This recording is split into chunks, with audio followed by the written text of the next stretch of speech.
un fuerte saludo lleno de la gracia y de la paz de nuestro amado Señor Jesús, y en especial también a la comunidad cristiana Los Overos, también a todos los amigos y amigas que a través de este medio nos escuchan y pueden, ¿verdad?, disfrutar y recibir de este mensaje de la palabra de Dios. Damos inicio a un segundo encuentro en el Evangelio según Mateo, capítulo 12. En esta oportunidad lo haremos a partir del verso 9 hasta el verso 23. Mientras se ubican en sus Biblias, les pido su atención para referir lo que ha sucedido al comienzo de este capítulo. El Señor Jesús está experimentando una malintencionada oposición por parte de las autoridades religiosas de Israel, en especial la de los maestros de la ley y de los fariseos. El Señor Jesús, junto a sus discípulos, son señalados de quebrantar la ley por el hecho de arrancar y desgranar trigo en sus manos para comer en el día de reposo, lo cual, ante tal necesidad, pudimos comprobar a la luz de la palabra, era lícito. Sin embargo, los fariseos aluden el hecho igual al de espigar y estrillar el trigo, lo que significaría cegar, un trabajo de mayores esfuerzos, así como labores de almacenar, lo cual sí implicaría quebrantar la ley. Nuestro Señor Jesús les refiere la palabra a modo de ejemplo para hacerles razonar del verdadero espíritu de la ley. Aún más, el auténtico y verdadero cumplimiento de las Escrituras, la promesa de salvación, el Hijo de Dios mismo allí presente, y así querer sacarlos del error, y al mismo tiempo les manifiesta de forma determinante que uno mayor que el templo está aquí, y a su vez afirma ser el Señor del día de reposo. Cuán victorioso es nuestro amado Señor Jesús. Con este anuncio pudimos comprender que todo lo instituido en la ley, en su aspecto moral, ceremonial y social, se constituye solo en un medio instrumento que nos permite reconocer de cómo y a través de qué podemos alcanzar un fin más preciado. En el mejor y mayor de los casos, mi hermano, lo más significativo es el fin último, sin restar la importancia, claro está, al medio. En este caso, el instrumento. Es de mayor alcance el impacto del resultado, es decir, el fin perseguido. En lenguaje más llano, cito varios ejemplos a la mano. En términos legales, pongamos uno. Si usted necesita tramitar una propiedad a su nombre, necesitará apelar a varios recursos que se convertirían en los medios. Llámese instrumentos, abogados, leyes, reglamentos, documentos probatorios, por medio de los cuales alcanzaría su fin, registrar su propiedad como evidencia de su legalidad. Pongamos otro ejemplo. El plan para la ejecución de un viaje. Se necesitarán recursos financieros, en este caso dinero, logístico, llamemos alimentación, vehículo o transporte por el cual nos vamos a trasladar, sea carro, avión, barco, y todas las coordinaciones que hay para llegar y hacer toda la diligencia. Todo se constituye en medios importantes para un fin que cobra mayor significado en poder haber visitado, haber cerrado un negocio, lo que convertiría un viaje con un significado y propósito. Así que podemos concluir que el templo y el día de reposo, con todos sus ceremoniales, se constituyeron solo en medios, importantes recursos, y cabe destacar que solo serían figuras de lo más excelente, los cuales cobrarían mayor significado para el fin último, uno mayor, el Señor, su creador, dador de la vida. Solo recuerdo y ahora cito su palabra. Jehová dijo así: el cielo es mi trono y la tierra estrado de mis pies. ¿Dónde está la casa que me habréis de edificar y dónde el lugar de mi reposo? Mi mano hizo todas estas cosas, y así todas estas cosas fueron, dice Jehová.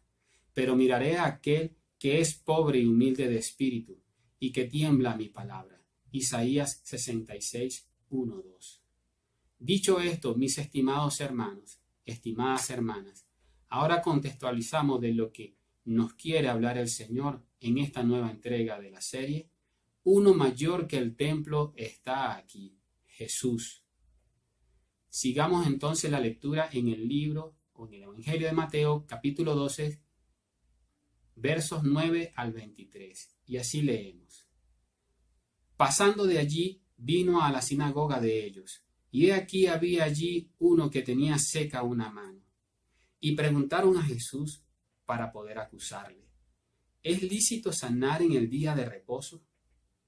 Él les dijo: ¿qué hombre habrá de vosotros que tenga una oveja, y si ésta cayere en un hoyo en día de reposo, no le eche mano y la levante?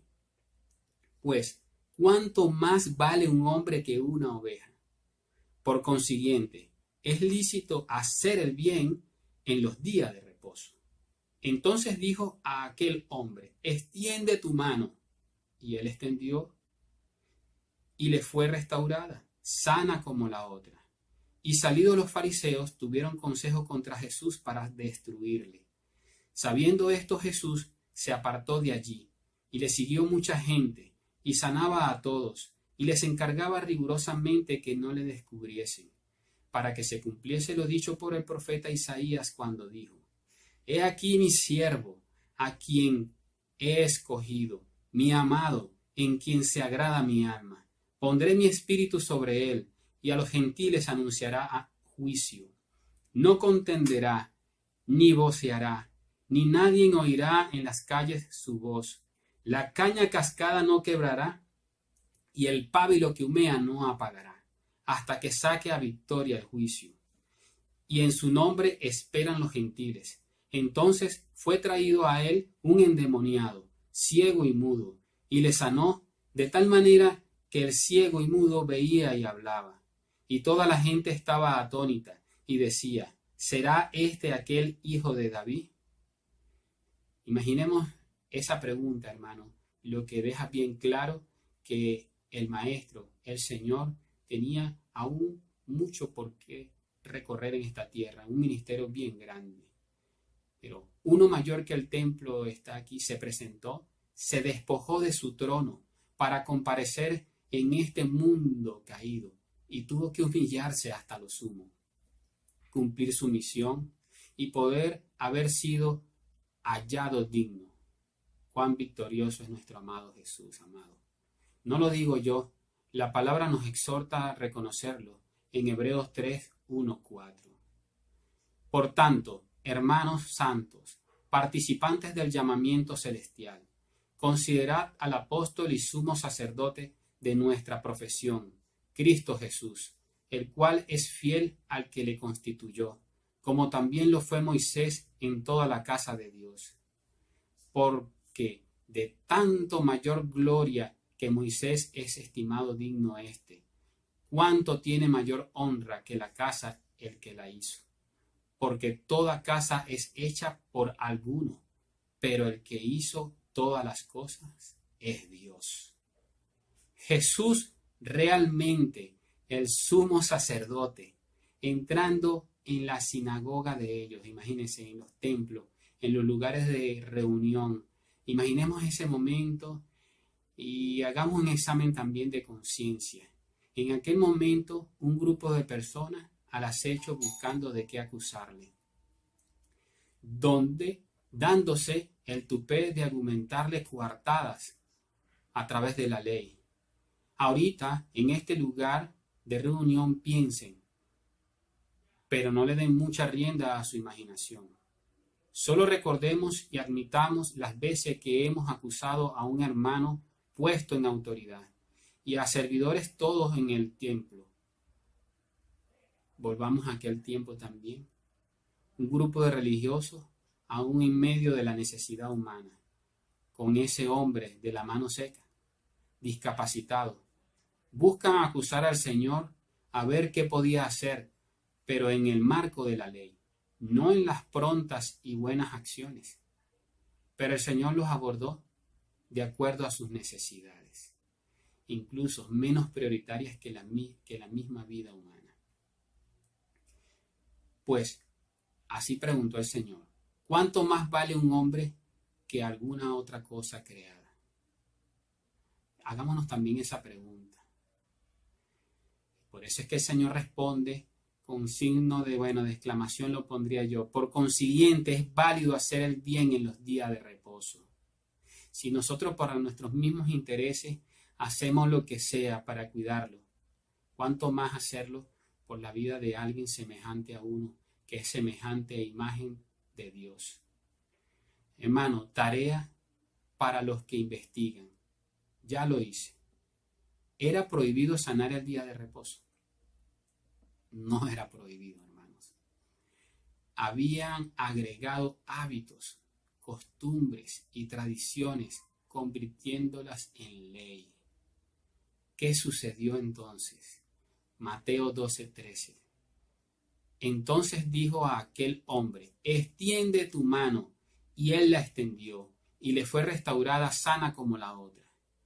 Insisto, mis hermanos, ha dicho el Señor, Mateo 5:17, no penséis que he venido para abrogar la ley o los profetas. No he venido para abrogar, sino para cumplir.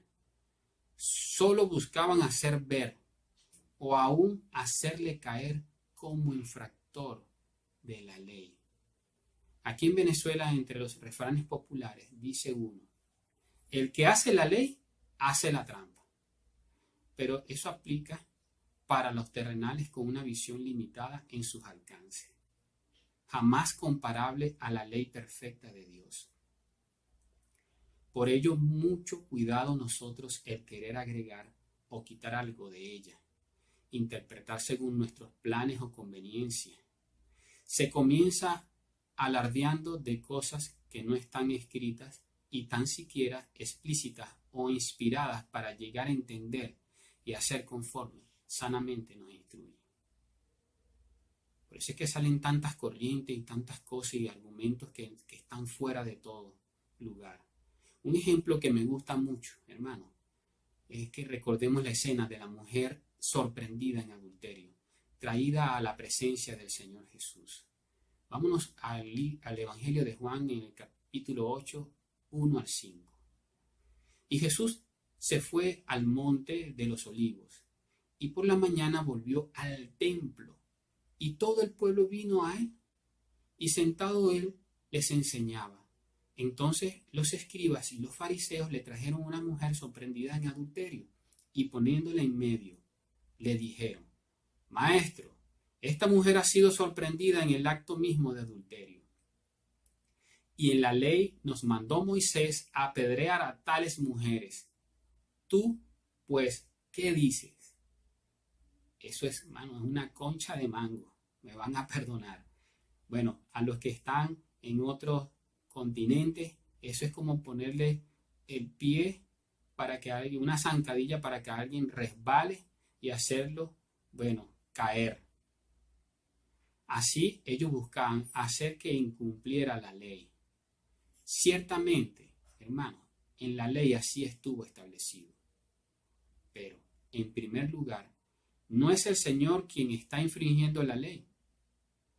Segundo, conociendo la intención de ellos y sumado a la desproporción en lo que están planteando, claramente no habían presentado al hombre que participó en adulterio. Aclaro, la ley de apedrearlos era para los dos, solo para que lo anoten. Tercero, el Señor magistralmente toca sus corazones, sus conciencias, y aún más allá, apertura el cúmplice de la ley, proponiéndoles, según Mateo 8:7, el que de vosotros esté sin pecado sea el primero en arrojar la piedra contra ella. Lo que implicaría para ellos haber pasado por un proceso de expiación para estar libres de condenación. Ellos tenían que hacerse ver y todos entregar y tributar para el holocausto y para poder ser libres de culpa y de condenación de sus pecados.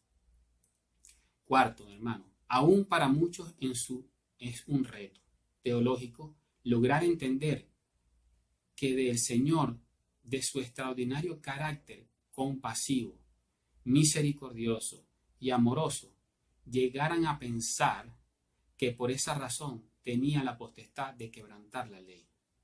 Pues le digo que no. Esos son atributos, por sí es la eminencia, es el estado natural del Señor. Pero eso, en este caso, el Señor, sin culpa, ni delito o pecado, es de acuerdo a su propuesta y según la ley estaba en la posición de apedrearla incluso. Pero más allá se manifestó ser propicio como pagador de ese delito. Él mismo era el Cordero en expiación, la promesa de remisión, todo lo que era figura vino a ser en medio mismo allí en pleno. Amados, cuán glorioso y victorioso es nuestro Señor. Es por ese motivo que el Señor apela a ese argumento, Él mismo en la ley en vivo. Cuán grande alegría, mis hermanos. Sí, de verdad. Revisemos Juan, entonces, 8, 10 al 11. Enderezándose Jesús y no viendo a nadie, sino a la mujer, le dijo: Mujer, ¿dónde están los que te acusaban? ¿Ninguno te condenó? Ella dijo: Ninguno, Señor. Entonces Jesús le dijo: Ni yo te condeno. Vete y no peques más. Nuestro Señor el justo vino para hacer lo bueno, hermano, redimir, perdonar y salvar. En medio de tantas necesidades, carencias y miseria humana, aquí, mis hermanos, en este tiempo, preguntémonos: ¿hacemos lo bueno o acusamos echándole dedos a todo aquel? Sí, sé, de verdad, no vamos en vía de perfección, pero tenemos que revisarnos constantemente qué estamos haciendo. Y una lista que pudiera ser larga, pero puede ser comprobatoria ahorita de cosas muy básicas, pero muy importantes. Nos preguntaríamos: ¿oramos? ¿Visitamos a los enfermos? ¿Atendemos a las viudas? Según nuestra capacidad, asistimos al necesitado. Otra pregunta: ¿usamos nuestros dones al servicio de la iglesia? Sabes, hermano, si nos gusta hacer el bien honrando a nuestro Dios y Padre, la palabra nos indica procurar los dones espirituales. Sobre todo, en ellos exista el amor. De verdad, es el ingrediente sobre todo lo que humanamente incluso aspiramos a hacer.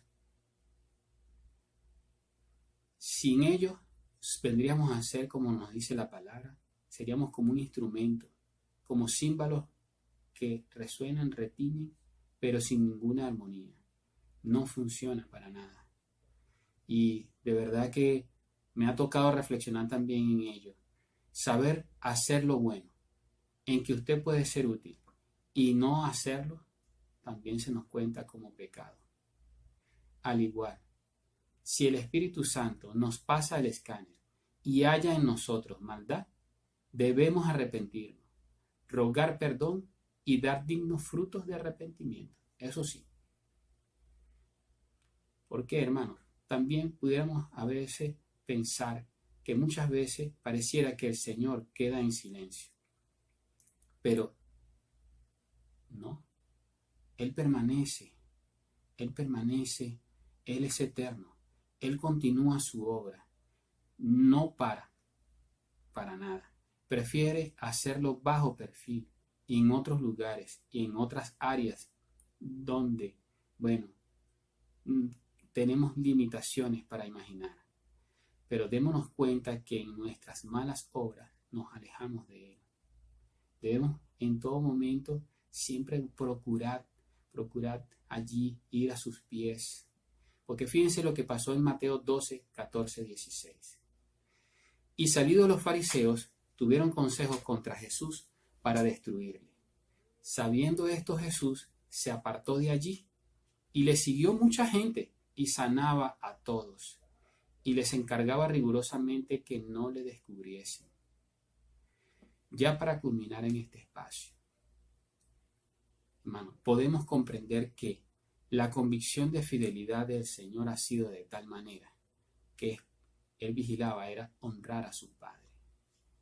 ¿Y de qué manera? ¿Cómo? Humillándose hasta lo sumo, hasta el máximo, hermano. Y es lo que en esta entrega de pasearnos por este estudio bíblico, de este evangelio, del cual en lo particular me ha ministrado mucho, y espero también que a ustedes en este mensaje se lleven una tremenda bendición, es que debemos en todo momento humillarnos a los pies del Señor. Está escrito en el libro del profeta Miqueas. ¿Y qué es lo que quiere y demanda el Señor de nosotros? Que hagamos justicia, perdonando hasta a nuestros enemigos, a todos, unos a otros perdonarnos. Otro, amar misericordias y humillarnos ante nuestro Dios. En ese entonces se hablaba de todos los holocaustos y todos los ceremoniales que se presentaban en el templo, pero Dios definió mejor eso. Y ese fue el camino que le dio la victoria y la razón que le dio la victoria al Señor Jesús, humillarse. Siendo Él el Rey, dejó su trono y vino aquí a la tierra. Y todo lo que hizo fue humillarse para cumplir todo lo que estaba establecido. Su obra sobre su casa, aún con alcances extraordinarios en nosotros, para que se cumpliese su palabra, hermano. Y así también estuvo Dios, nuestro Dios y Padre, complacido de llenarlo de su Espíritu Santo. Siendo Él mismo la ley, el templo viviente no vino a contender. Decías, como recordamos en el pasaje bíblico, que la caña cascada no rompería, no quebraría, ni el pábilo que humease no apagaría. Hacía referencia esa palabra a nuestra misma condición humana, muy frágil, mas Él en ningún momento vino a destruirnos, a condenarnos, en ningún momento, hermano. Vino a testificar cumpliendo sus promesas, sin alardear, sin muchas pompas, ni cohetes, ni fanfarria. Todo lo hacía bien. Vino para sanar a los enfermos, librar a los cautivos, alimentar a los pobres, predicar las buenas noticias de salvación y vida eterna. Ayer, en persona, 100% hombre, 100% Dios, visitó esta tierra, rodeándole multitudes por cada lugar de reunión y aún en los templos proclamó el cumplimiento de lo profetizado y esperado. Pero hoy, en el lugar donde nos encontramos aquí reunidos, en su nombre, ha prometido estar allí. Uno mayor que el templo está aquí. Es Jesús, su Espíritu Santo, amados hermanos. Así nos lo confirma su palabra allá en Hebreos 3, 5, 6. Y Moisés, a la verdad, fue fiel en toda la casa de Dios, como siervo, para testimonio de lo que se iba a decir. Pero Cristo Jesús, como hijo sobre su casa, la cual casa somos nosotros, si retenemos firmes hasta el fin la confianza y el gloriarnos en la esperanza. Aleluya. Así sea en nosotros, llenos de esperanza en todo momento, hermano. Es la única forma que nos cae, pues, de forma puntual, todo el conocimiento y sus promesas. Si esperamos y confiadamente solo a Él, Él hace una grande obra maravillosa en nosotros. Así sea, pues, para nosotros, iglesia, esta entrega de mucha bendición.